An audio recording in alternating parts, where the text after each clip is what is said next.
এমন ধরনের মুচমুচে ফিশ পকোড়া বাড়িতেই বানাতে চাও? যদি বানাতে চাও তাহলে আজকের রেসিপিটা পুরোটাই দেখতে থাকো।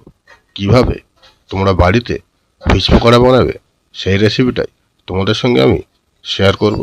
তাহলে চলো বেশি কথা না বাড়িয়ে আজকের রেসিপি শুরু করা যাক।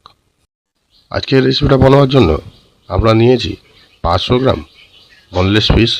সেটাকে আমরা লম্বা লম্বা করে কেটে নিয়েছি। এবার এটাকে ম্যারিনেট করব।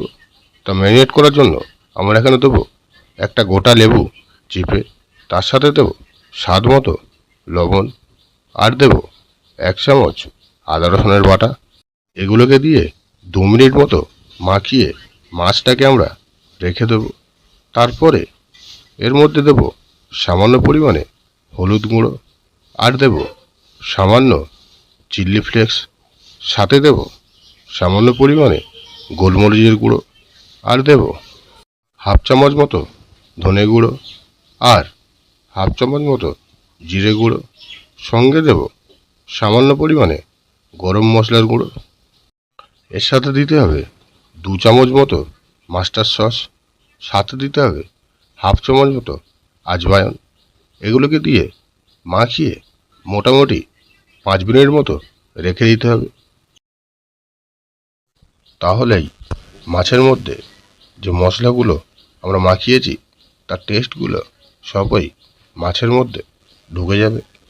তারপরে আমাদের যে জিনিসটা করতে হবে বন্ধুরা, 2 চামচ মতো কর্নফ্লাওয়ার আর 2 চামচ মতো ময়দা ওই মাছের মধ্যে আমরা দিয়ে দেবো। দেওয়ার পরে ওটাকেও আমরা মাছের সাথে ভালো করে মাখিয়ে নেব।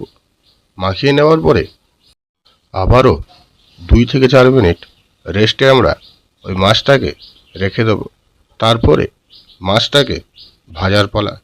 তা ভাজার জন্য আমরা আগে থেকেই চুলার মধ্যে 1 লিটার মতো তেল গরম করতে বসিয়ে দিয়েছিলাম। তেলটা যখন মিডিয়াম ফ্লেমে গরম হয়ে যাবে তখন আমরা ওই মাছগুলোকে তেলের মধ্যে ছেড়ে দেব। ছেড়ে দেওয়ার পরে 4 থেকে 5 মিনিট মিডিয়াম ফ্লেমে নেড়ে চুড়ে ভেজে নিলেই দেখবে সব মাছগুলো তেলের মধ্যে ভেসে উঠেছে, আর গায়ের মধ্যে কেমন একটা গোল্ডেন ব্রাউন কালার চলে এসেছে। তখন বুঝবে আমাদের ফিশ পকোড়া পুরো রেডি।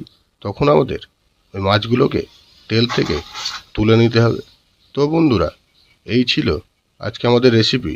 এই রেসিপিটা তোমাদের কেমন লাগলো অবশ্যই কমেন্ট করে জানাতে ভুলবে না। আর ভিডিওটা যদি ভালো লাগে তাহলে একটা লাইক দিয়ে আমাদের পাশে থেকো। চলো, টাটা।